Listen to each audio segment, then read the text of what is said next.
change when the Senate returns next month. Joining me now from Melbourne is Terry Barnes, the architect of the original Medicare co-payment. He was Senior Advisor for Health Minister Tony Abbott at one stage. Now he's the principal of his own consultancy group, Cormorant Policy Advice.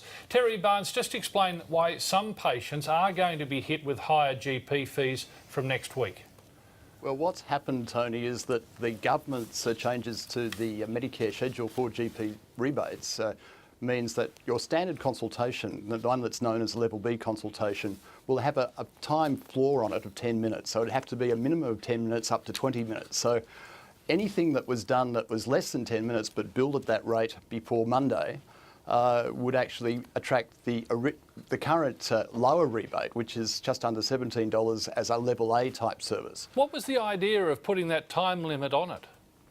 Well, I think the government actually was doing the right thing because it's actually trying to promote quality of service, get away from 6-minute medicine, as they call it, to focus doctors, GPs particularly, on looking after their patients, listening to their concerns, taking down histories properly and not rushing a consultation.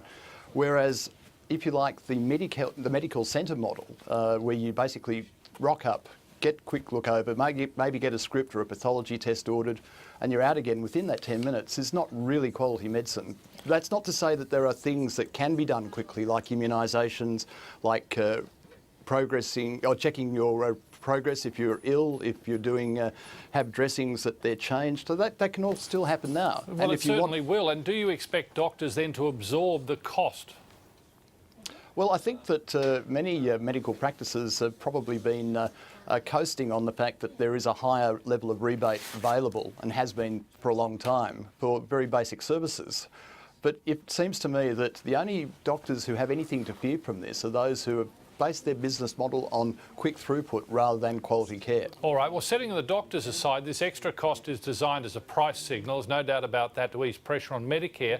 Right. But could it end up being a red light that deters needy patients visiting a GP? Well, I think there has to be a balance between fair access and affordable access to the health system, and particularly to general practice. The whole notion of a co-payment was to send a price signal, but a modest and affordable one. In my case, I recommended $6. The government's now talking $5.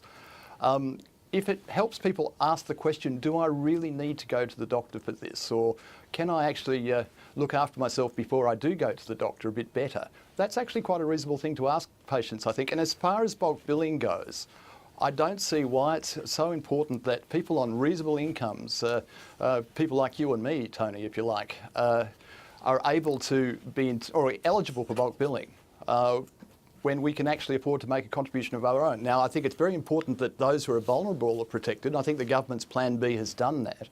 But for you and I think fair billing is more important than bulk billing. Well, that's a matter of selling it to the public. Has the Health Minister, the old one and the new one, have they done that? Well, the government has had a pretty hard road selling its co-payment plan ever since the budget. I think the change of minister will have an impact, but the minister herself at the moment is not available. I don't think that's actually helping the government's cause, to be quite frank with you. Well, Nick Xenophon has already been up and front and centre. He's saying it's a sneaky and tricky option, putting it through as a regulation, and as we've reported, it looks like it might be voted down in the Senate. Well, Tony, with respect to Senator Xenophon, that's a load of rubbish. I mean, the government announced this very clearly before Christmas. It explained what it was all about. But it's not legislation. Let's explain that. It is a regulation that will go through Senate and it can be disallowed by the Senate.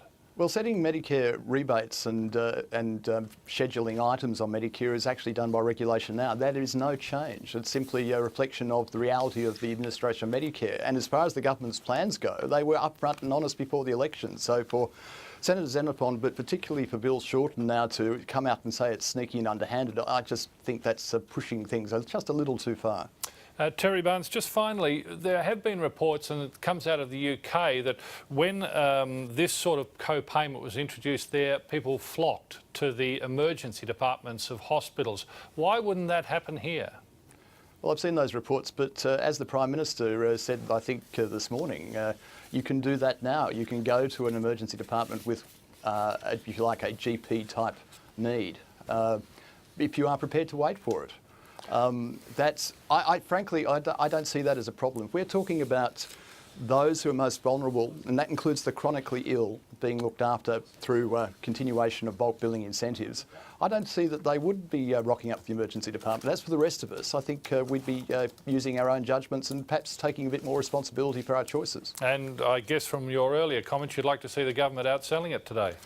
Well, I think it's the opponents, particularly the Australian Medical Association, have been stealing a march on the government in the last few days because they're basically beating this up like you wouldn't believe, and the government is virtually silent. Until the Prime Minister intervened this morning, they've not really responded. Terry Barnes, thank you very much for joining us this afternoon.